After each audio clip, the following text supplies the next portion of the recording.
Hey, everybody. It is June 26th, 2026.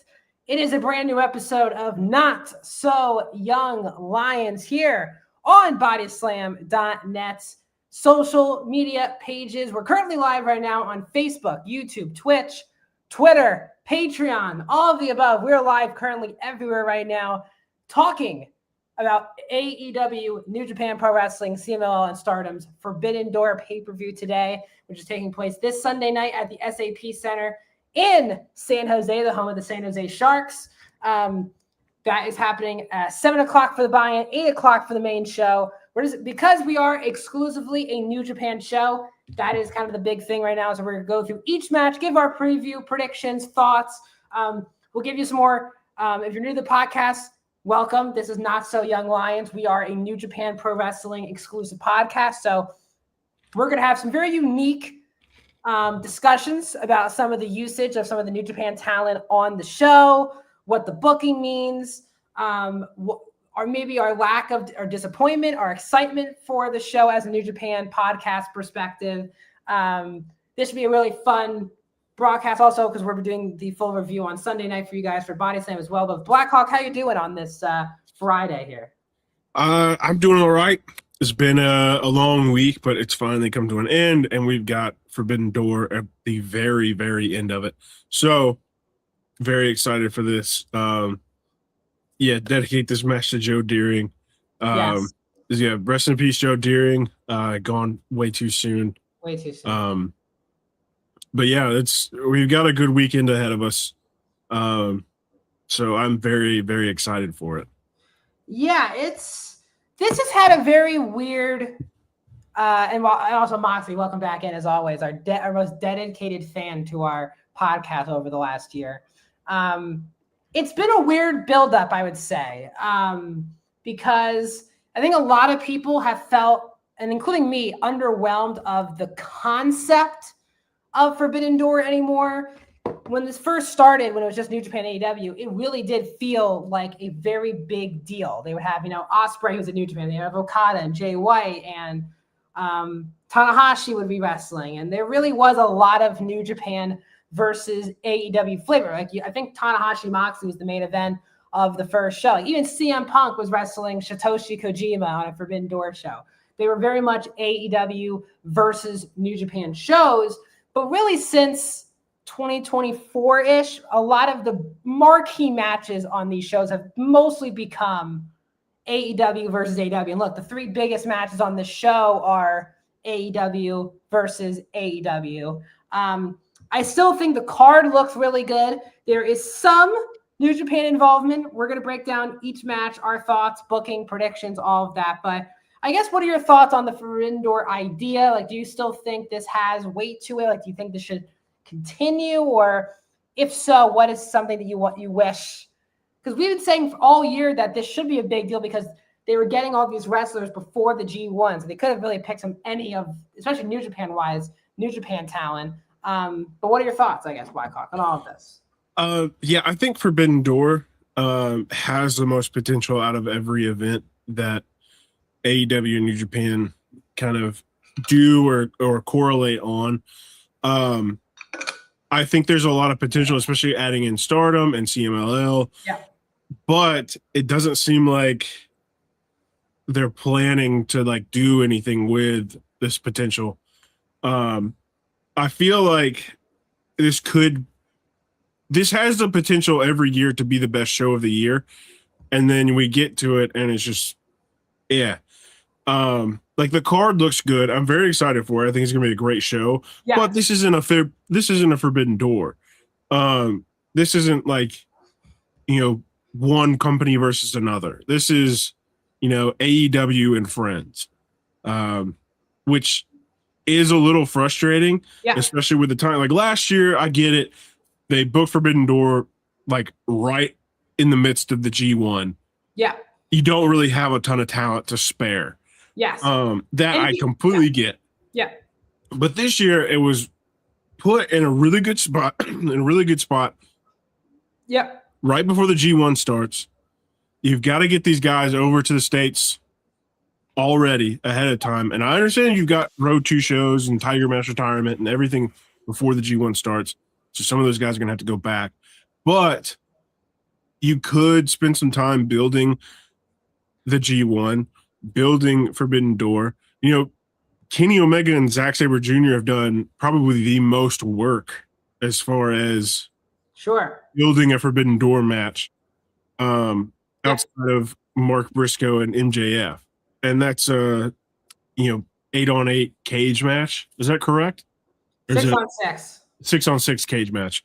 But yeah, it's just I wish they would do more with it, because I feel like the potential is always there. It's always so strong. Yeah. And especially CMLL doesn't have a ton of representation in this. You have El Sky Team, but even that you could kind of say is New Japan, because Mystico is New Japan Junior Heavyweight Tag Champ. And that's literally it for CMLL. Well, Olympia and Rosa on the pre-show. Oh, yeah, you're right. I see that now. Yeah, that's on the buy-in. That's the only thing you get on the main card. And Stardom is just Starlight Kid, So yeah, Stardom is just Starlight Kid. That's Micah on the buy-in. Yeah, so, yeah. That's all we get. So it is a little disappointing. Because I understand also that there's been a lot of visa issues. There's like reasons why we haven't seen the Beast Mordos back with AEW as of recent, as visa issues. Gabe has visa issues right now. Gabe has visa issues. Yeah. And so it's just like, I get that there's a lot of things going on. But I do hope, every year I hope for a better, company versus company kind of Forbidden Door. So I think this show itself is going to be very, very good. But I hope next year we get more representation from CMLL, more representation from Stardom, and maybe a main event with a AEW and New Japan guy. Yeah, I think obviously I'm sure people probably would have wanted to do maybe like an MJF versus Tsuji match, but I don't think Tsuji was cool being booked to lose as champion in the main event. And I don't know if that's what it was, but yes, it does come this pay-per-view in a weird part of the year for AEW, because I try to describe this to people. WWE, their heart of their schedule is January to April, from the Rumble to Mania. And I would say AEW's heart of the schedule is from Double or Nothing to All In. So May to August is really their heart, bread and butter, because that's really billing to their WrestleMania of sorts. And Forbidden Door is a weird pay-per-view just to kind of throw in, because it kind of does, if you actually do a proper Forbidden Door, it does halt major storylines that you're building to All In. So if I was AEW, I would take this, either make an early of the year, like a kickstart of the year pay-per-view, or maybe if I were New Japan, I would kind of want that to be like a February pay-per-view, like Wrestle Kingdom. I would love a February, yeah, or an end of the year pay-per-view idea. Yeah. I just think the timing of it makes, from Tony's perspective, an uncomfortable booking, because he doesn't want to halt these major storylines for a month to build to this pay-per-view just to do the fantasy booking element of it. And I think that's the frustrating part. I think it's the timing of it. I think these issues have been just huge issues with a lot of people as well. Feels like this card, whatever Tony says this every year, I feel like he says that this card changes more than any other pay-per-view, because there's no who's available, who can be used, who has visa issues. It feels like visa issues have been at like an all-time high in 2026 with wrestlers. So yeah, look, here's the truth. The show is pretty stacked from an in-ring perspective. I'm not doubting that this would be another great show. AEW does not do weak pay-per-views. There are going to be classic matches, I think 2 in particular on this show that we're going to get into. But yes, there's definitely not a lot of build up to some of these actual Forbidden Door matches. So let's get into the show. I also want to say thank you to Randy for a love on Facebook. Really appreciate that. And Randy's here in our chat, so welcome in, Randy, as always. And also Eliezer Escobar, as always, liking us on Facebook. Really appreciate everyone, our usual supporters, but we really appreciate you guys always supporting our podcast. Truly means a lot to both Blackhawk and myself. So let's get into the show. Let's break down each match. Not everything needs like the big build-up, but the buy-in as of now, again, this is probably could change. They haven't officially announced everything because Collision is tomorrow. Yeah, I was going to say, we still got Collision tomorrow. They could throw another one on. Taped episode of Collision.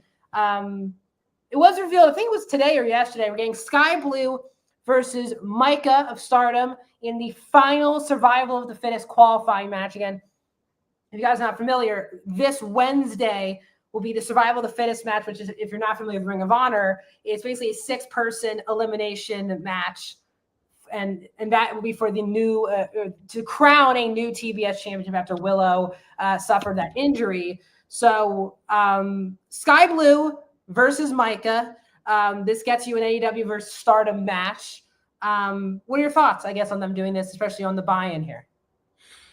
I think it's all right. I feel like it kind of sets up Sky Blue to be a winner regardless, which is unfortunate because, Micah, I believe this would be her first AEW event.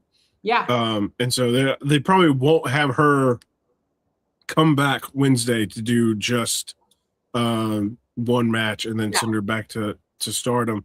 So it does feel like we're just kind of having a match to have Sky Blue make it in. But I do think this will be a very good match, probably 8 minutes, 8 minutes, and we'll have a really good women's match out of this on the beginning of the card. Yeah, I think it's fine. For a buy-in, this is, I think, pretty solid. Mox is saying I think they've actually said the Sky Blue to lose. I don't know. Sky Blue, look, I think everyone was shocked that Maya World beat Sky Blue in that first round of the Owen. But look, Maya World made it to the final. I don't know what they would do. Like, is Micah a big enough? Like, if it was like Shuri who was in this match, I could totally see them having Shuri win on Wednesday and be in that match. Because Shuri is on AEW Ring of Honor sparingly. She was just on both Ring of Honor Global Wars shows the last 2 weeks. So I'm shocked Shuri is not on this card at all. But yeah, I don't know what they'll do. But yeah, I think, again, I'm very excited for the Survival of the Fittest match on Dynamite. Very interested to direct, because talk about cards that changed. Willow reportedly was supposed to, based on what I've been hearing too, that Willow was supposed to win the Owen. So not just did that throw off the Owen and a top women's match All In, but now they need a whole new champion now. So sadly, her injury has caused a lot of other, Yamasha's not on this card. Saya Kamatani is not on this card. Bozilla is not on this card. So there's Bozilla is still hurt. Hurt as well. To be fair. I'm just pointing out these are the names that are not on the show, because I know Bozilla was on Forbidden Door last year. Yes. But I even think they should, I know this goes back to an earlier point, but I was at MLW, and MLW works at Stardom and CMLL, and Saya's on MLW all the time. I'm just shocked they're not even in any relationship with MLW. I think that could be like a next year or 2 years away. Saya Kamatani should have been the Owen. I think Saya's really good. I feel like with the launching of my AEW, we'll probably see a lot more MLW influence and things like that kind of bleed into each other a little bit, which will be fun. Yeah, I had a really good time at the MLW show. Rena was someone I never watched before. She's someone who was tagging with Saya. She fought Shotzi on the first night of tapings, and the next night she was teaming with Saya and Lady Frost. Very interesting talents that I could totally see on AEW TV. But yeah, I think MLW could be a working partner there. The other match, they're putting House of Glory in my AEW. I think it's a really good service. And I think now again, you do have to be outside of the US for the AEW content of it, if you want to watch Dynamite or Collision, but international wise. But I think it's a really good platform. I think I'm gonna get on it this afternoon and check it out and see. Is it up yet, or is it still? No, it's up. Yeah, okay. It's up. Yeah, because I know the Produce show is on there in like 2 weeks, and so I'm very excited for that one. Yeah, I think it's really good for independent wrestling. They're working with a partner like AEW who can put their, I think it's very smart.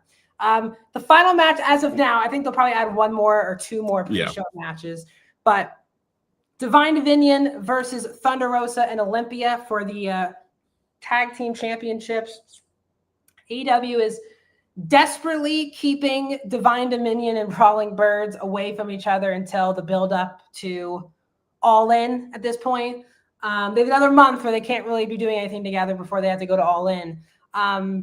Rose is in a weird spot because she is a dual contract wrestler in AEW and CML, but she's basically been exclusive CML for a bit now, which is funny because she really was a top person in the company in AEW like 3 to 4 years ago.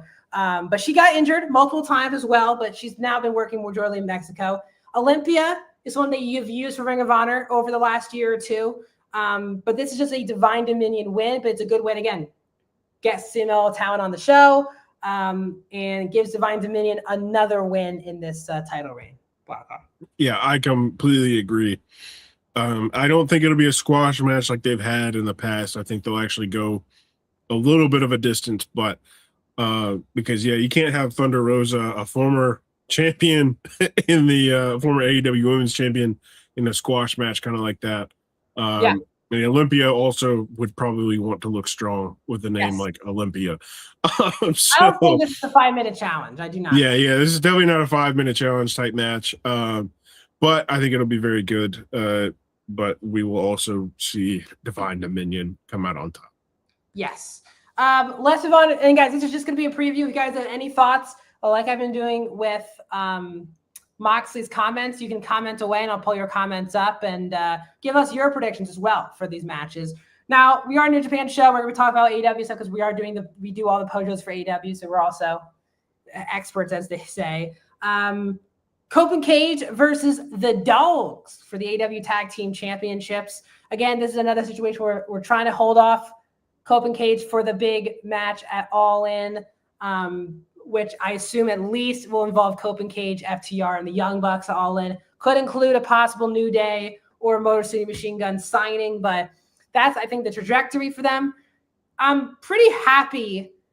We were talking the night that Gabe got hurt, and we were like, wow, I don't know what they're going to do with Finlay and Clark. Like, they could be stuck doing nothing for months. They have actually been booked pretty strongly. Beat the Young Bucks a couple weeks ago. Here they are getting attacked. Not that they're going to win this match or anything, but I think they've done a good job. Finlay and Clark, because I was at the Philadelphia show where they did interrupted the 5-second pose, and they have that as a T-shirt now. Again, I think Finlay and Clark have made a lot out of nothing since their AEW's careers have begun. So, what are your thoughts on the book, them, and just because obviously they just left New Japan at the beginning of this year? What are your thoughts on all this? I thought it was really good. The build to this match was really good. It felt a little random at first, but after a while, I was like, okay, I'm really enjoying what they're doing with this. Especially with FTR announcing, was it last week, that they were going to be stepping away for a little while. And you and I both kind of agreed that at All In, we'd probably see FTR, the Dogs, or the Young Bucks, and Cope and Cage up there at the top. So it's starting to look like, Cope and Cage are probably going into All In as champions. But they've got some really good competition for who they go in against. Now, with the Dogs, the way they've been booking and working with them, the Young Bucks are still, a viable competitor for this division. And so I'm very excited for this match. I think it's going to be very, very good. And I think we'll just see Cope and Christian retain here. And I don't agree with you, Moxley. What's with the I'm not going to put the F-bomb on the screen, but what's with the F David Finlay? I find him thoroughly enjoyable to watch. He's never been a David Finlay fan ever since I've known him. He's hated David Finlay. So he is one of the most, and I said this, I think when he left New Japan, we were kind of wondering where he would go. I said he was one of the most improved guys. He really was just a tag guy. Got 4 years ago with Juice Robinson, and he turned out to be yes, he's not Kenny Omega or Jay White. I think people just put him to that pedestal because of him taking over for Bullet Club, but he, I thought, really did great work, especially towards the end of his New Japan run. He really single-handedly made the global title a big deal. So the debut of that. So I'm happy for him. Clark is going to be ruthless in this match. I'm very excited. We also have a 3-way inter-promotion tag match. We have the Young Bucks for AEW. We have El Sky Team, which is Mystico and Mascara Dorada from CMLL. And you have Unbound Companies, Shingo Takagi and Titan from New Japan. I think the Young Bucks are going to win this match because I think they need to get some wins before they get put back into the title picture. This gets them a win over two very established. I mean, let's be honest, Shingo and Titan are not a tag team, but they are in the same faction. Yeah. Dorada and Mystico obviously are in CMLL. But I think this just gives the Bucks a good win against established talent, establishing themselves back in the tag title picture after losing to the Dogs 2 weeks ago. But yeah, what are your thoughts on, I guess, the teams they picked? I guess from our perspective, they went with Shingo and Titan from Unbound Company. Obviously, Shingo usually teams with Drilla, yeah. But hey, I said this throughout our whole breakdowns of Best Super Juniors. I'm a huge fan of Titan, so I'm very happy he's getting some shine. And he'll be in the ring with Mystico and Mascara Dorada. Sounds good to me. But what are your thoughts on all of this? Yeah, I was surprised that they went with Titan. Yeah. I'm assuming it's because of maybe visa issues with Drilla. Sure. Is also one of the reasons I thought he didn't make the G1 this year was he's not coming to Chicago for the G1 this year is possible visa issues. So Titan is a great choice. Shingo also a great choice to represent Unbound Company, especially if Yota Tsuji is not coming. So I am pretty happy with this. The Young Bucks, are great. El Sky Team, probably two of the best wrestlers that CMLL has. Yeah. And that's, I got friends who are really into CMLL that might debate that depending on who they're a fan of, but to the world, it seems like those are the two best wrestlers on CMLL's roster. And then, so I think this is a great pick. Templario would have been a really good pick. I'll disagree with you, Moxley. He's in United Empire, so he isn't. Yeah, that's what I was going to say. Templario would have been a fantastic pick, but and I saw him, by the way. He works wrong faction. He works MLW. I watched him work both nights of MLW. I love Templario, but he is United Empire, not Unbound. Yeah. But I think this match will deliver. The Bucks have been on a roll the last year or so, back to their 2018-17 version of the Bucks. Plus, you have Mascara Dorada is one of the new young superstars in pro wrestling. Mystico is one of the most popular figures in pro wrestling. And look, Shingo works all of these shows, Forbidden Doors, every year. He's always on the show. He worked Bryan Danielson a couple years ago. They put Shingo in pretty prominent spots usually at Forbidden Doors. So I'm not shocked they use Shingo. But yeah, hey, I'm a Titan fan. And Moxley, you're good. Templario is barely on New Japan. He works MLW. Yeah. He works MLW and CMLL mostly, but he's still United Empire. Because I was at the show and he was all in United Empire regalia. So, yes. All right. AEW versus AEW. Jon Moxley versus, yes, they are split all over. They are. Jon Moxley versus Bandito for the Continental Championship. Bandito is the Ring of Honor champion, even though he's had only 2 title defenses this year. So technically, it could be like, oh my God, it's a Forbidden Door, it's the Ring of Honor champion again, but it's not. I mean, Bandito's on AEW more than he's on Ring of Honor at this point. Moxley's going to win. I think this match will be very good. Moxley, you don't really see him a lot of time working luchadors, so I'm very excited for him to work Bandito. I thought they were going to go like the Brody King route because Bandito's the Ring of Honor champion. Like, I would have been cool with Bandito defending the Ring of Honor title on the show. Yeah. But they're not doing that. They're having him in this. That's my biggest problem with AEW. A lot of their champions fight for other titles. I do think they should be focusing on their own titles, but that's just me. But everything with Moxley, especially his involvement in the Ospreay stuff, which we'll get into later, has been just my favorite thing to watch in AEW recently. But Moxley's going to win, but I think the match will be very, very good. Moxley's been on a heater over the last 12 months as well. Wow. Yeah, I agree. I think this match is going to be fantastic. But yeah, I don't see them double belting Bandito right now. with just the scope of how things are. I do wish they would either take the Ring of Honor belt off of him and give it to like somebody who's consistently on Ring of Honor and move him to AEW to be with Brody King for good. But I think, at this moment, I think they're going to have a fantastic match, but I think Moxley will walk out of this just because Bandito still holds the Ring of Honor World Championship. Yeah, I to me would have done Brody King here and saved Bandito. I would have done like him and Blake Christian again here, maybe. I don't know. On the buy-in or something. Well, the Ring of Honor title could be defended with, guys from CMLL. Sure. You just he just defended it in CMLL 2 weeks ago. So they could have easily done a match like that. Sure. I think they could have done that, but I don't know what to say about it. I think that's what sums up our thoughts about the build-up. Here's an interesting match, especially from our New Japan side. Shota Umino is on the show, defending the global title against Pac. Now, if you guys are not casual New Japan fans or just joining us because you wanted to see a Forbidden Door preview show, Umino just won the title at Dominion at the beginning of June, beating Andrade, who's the champion, pinning him as well in the triple threat match involving Drilla Maloney. And if you're not familiar with New Japan, this is the 1B title in the company. It is seen as it usually is the second to last match on all their shows, on all their big shows. So this is a pretty big championship for them. It's the only New Japan title that's on the line at Forbidden Door.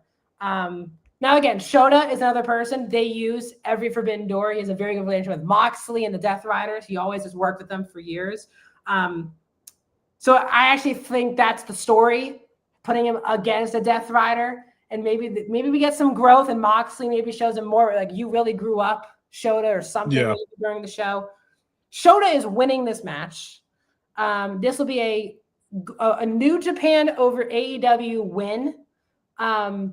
I am fascinated because I do think from like a U.S. perspective, he is still widely unknown to casual, just American wrestling fans. So it is actually a pretty important match for him to have a good match with Pac. He's going to win. So you want the match to kind of pop because this feels like a match that people might sleep on. We talked about Shota. He's been put in big spots in New Japan. Hasn't always gone great. This is, I think, another important spot for him to really have a good match, come through and look like a big star because New Japan wants him to be one of the pillars, as they say, of the company here, Blackhawk. Yeah, I agree. Especially heading into the G1, where he'll be a major participant in a pretty stacked G1 this year. So this will be a big match for him, regardless of the outcome. If he loses, it's still going to be a huge match for his career. If he wins, it's a huge it's a huge win for his career. Yeah. Pac is somebody who is respected across the wrestling world as a fantastic in-ring worker as well as a high flyer. And so having this match and having him get the win is going to be huge, and maybe see something with Moxley as they have that relationship. But I'm not sure if they'll do that. I don't know if they'll dig that deep into the bag. Yeah. For this, but it did look like, at Dominion when Gabe came out, he was making a lot of references to he was in the Death Riders and not Shota. Yeah. So it could lead to something, but who knows? Gabe is back tapping on New Japan again, by the way. Yeah. Today. He was like, AEWs are the best wrestler. I'm like, Gabe changes companies, I think, every hour of the day. But yes, I could see maybe a Gabe video that gets played, like, oh, you think you're one of us, you're not, or whatever. They could. They probably won't. Because it really is a New Japan storyline. Gabe is signed. Gabe has a dual contract, if I'm not mistaken. Correct. So he has the dual with WWE and AEW. Or AEW New Japan. Yeah, AEW New Japan, yeah. I don't think he'll ever go to WWE. That would be the funniest turn of events if he just one day just So, showed up to WWE. I do hope, and I'm very fascinated, I do hope Walker Stewart is on this show calling some of these matches. They usually do have him on because the announcers really should, and this is us being not nerds, but we follow New Japan on a daily basis. This is a major championship for them. So I do think the commentary sheet and the build up, whatever video package, they need to build up that this is an important championship. It's been held by the current world champ. It's been held by Gabe Kidd, David Finlay. These are important people in AEW. This is who the championship's been built on. So I do hope the match feels like it is kind of a bigger match because even though no one is talking about this match going into the show, but I do think it is from a New Japan perspective, it's a very big title. Yes. Tekla, Starlight Kid, this has done the best work by far of the Forbidden Door angle. Tekla has crapped on Stardom in story the whole time, spit on the logo and all of this stuff because she was fired from Stardom, and then she goes to Stardom last week and beats up Taro Okada and Starlight Kid in Japan. So she's done a really good job. Again, she's one of the best performers in the world right now. I am fascinated what they do here because this feels like they could do a little switcheroo. They could. I think Tekla's going to win. But this could be like, I think if you really want to make it feel very Forbidden Door, do like a shock title change. Whoa, the Stardom wrestler is the women's champ. And even if Tekla wins it back in Japan or at Redemption, I don't think they will. I think Tekla's just going to win. But I think they could do that here.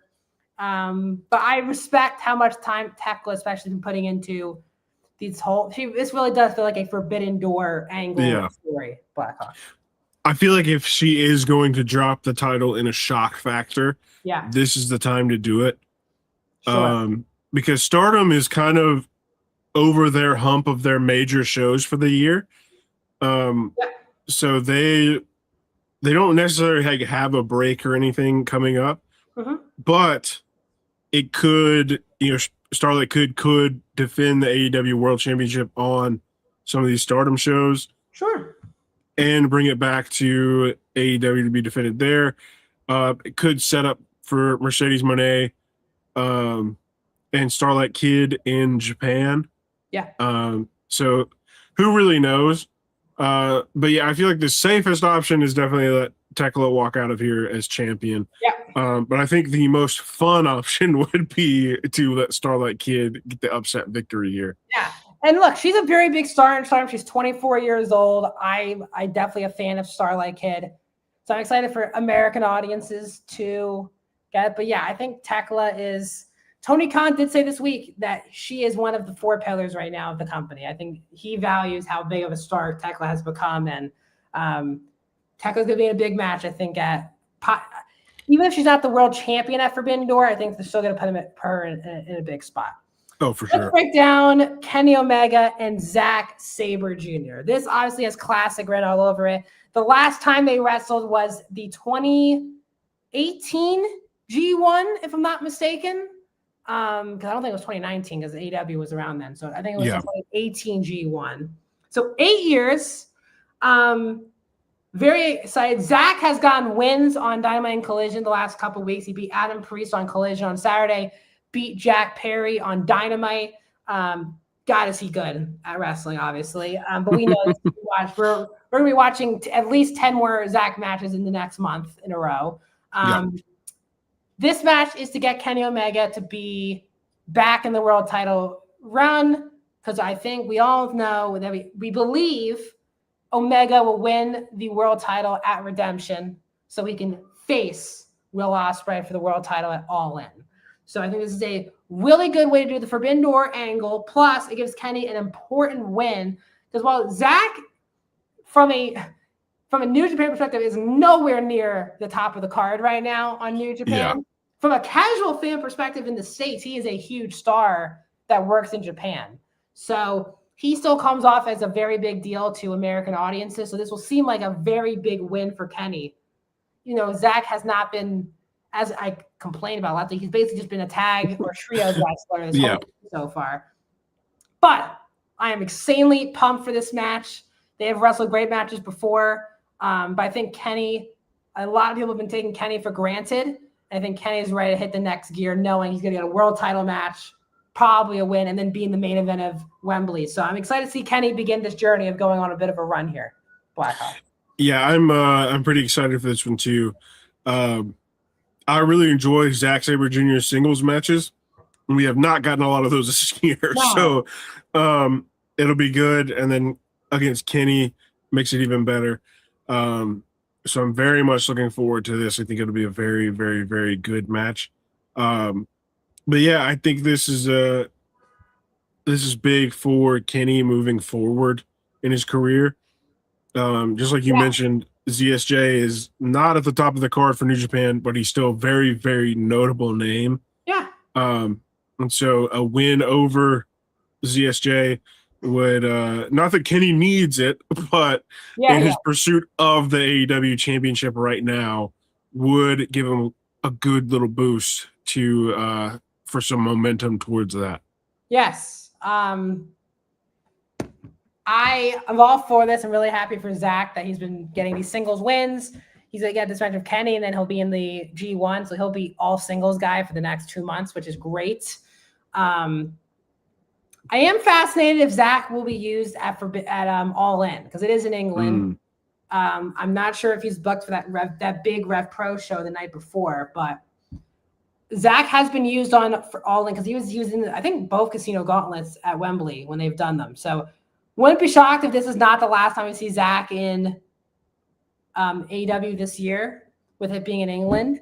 So I'm very excited. Kenny's going to win this match, but I'm insanely excited for this. I think this easily could steal the show, could open the show, whatever you have. Mercedes Moné, Maya World in the Women's Owen Hart Cup Final. So this is very interesting. So Maya World is the underdog. Obviously, she was added in late with Willow being hurt and Suri not being cleared as well. These are the two replacements for the injured wrestlers in the tournament who made it to the final. I do think Mercedes is going over. I do think they want Mercedes in the world title match All In. I think Maya World, the story more is getting to this point. And I think having a great match with Mercedes on a show like this will make her an established star. I could see her in the TBS title. Actually, she won't be in Survival Phillips, but I could see her in that space, in that TBS title area until All In. But I think Mercedes is going to win this match. But I am very excited because I think a lot of people have been poo-pooing the idea of Maya World being in this spot. I get it. People want to see Mercedes versus Athena again. But again, as I told people, Tony, I thought Athena was losing the Ring of Honor title last month in that Survival of the Fittest at the last Ring of Honor show, and she still beat all 5 people. So with her still being Ring of Honor champion, I don't mind her losing to Maya World. Obviously, Maya World, it's really an amazing story. Maya World, basically her mentor is Athena, and who she just beat. And now it's her inspiration who got her into pro wrestling is who she's facing. So I am not obviously very sad that her brother passed away, and that's another element to this as well. But it just adds to unpredictability. Someone who you did not expect to even be in the tournament, more or less in the final. Here she is fighting the biggest star in the company. So I'm really rooting for this match to be very good. I think it will, because I think Maya is an exceptional worker. And Mercedes has also been – the Mercedes match she had in the semifinals of this tournament too was just great. So I think Mercedes is going to win and be in the world title match All In. Yeah, I think as far as Maya World goes, this is the biggest match of her career. Yeah. And so this is the moment, even if you're going to lose, to give it everything that you have, and prove to everyone why you were there. Because there's a lot of doubts going around about why is she in the finals versus, all these other people. Yeah. And especially with how she got her start with AEW, she wasn't supposed to be there in the first place. Yes. She was a last-minute replacement for somebody else, her and Hyan.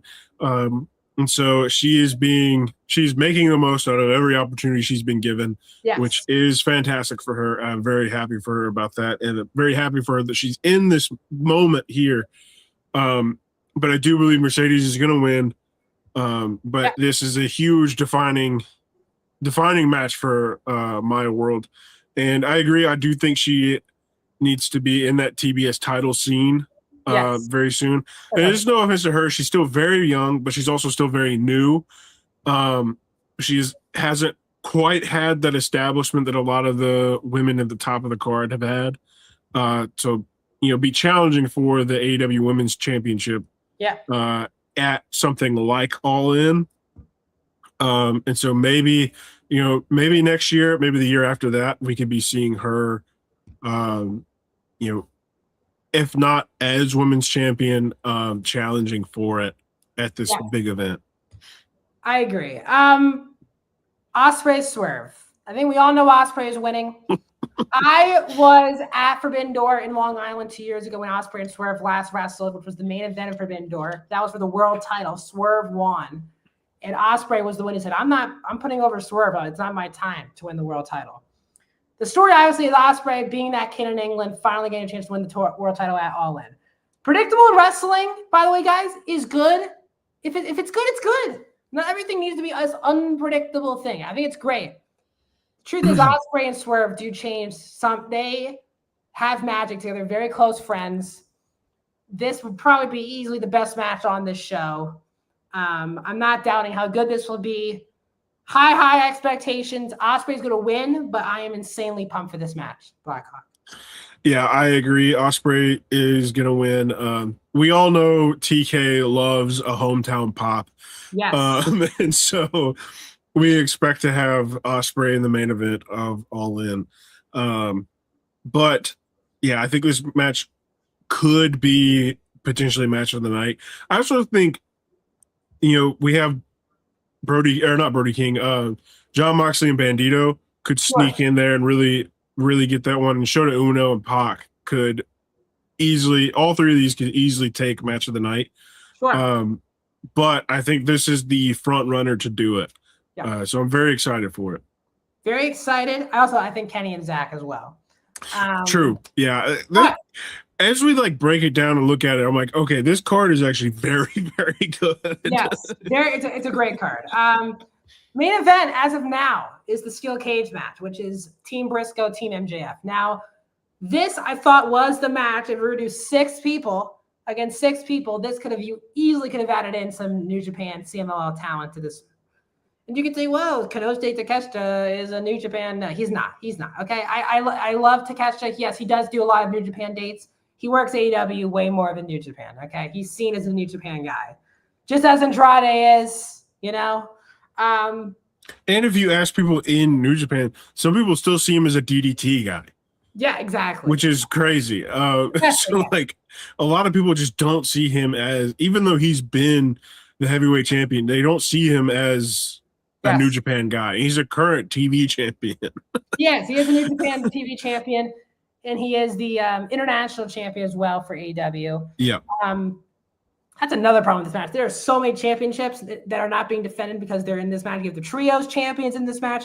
You have the AEW International Championship in this match. You have the TNT Championship in this match. I wish a lot of these people were wrestling other people, but I do think, and this is another obvious one, I think Briscoe his team is going to win because I think they will be doing Mark Briscoe versus MJF for the title, probably at that Clearwater show, spring break, whatever they're calling it, because they're doing Jericho. Yeah.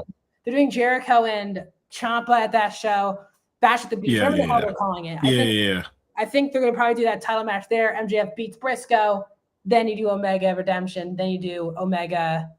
Ospreay. Does AEW have too many titles? What you said, Matthew? Yes. I think every pro wrestling company right now, from a major one perspective, they all have too many titles. All of them.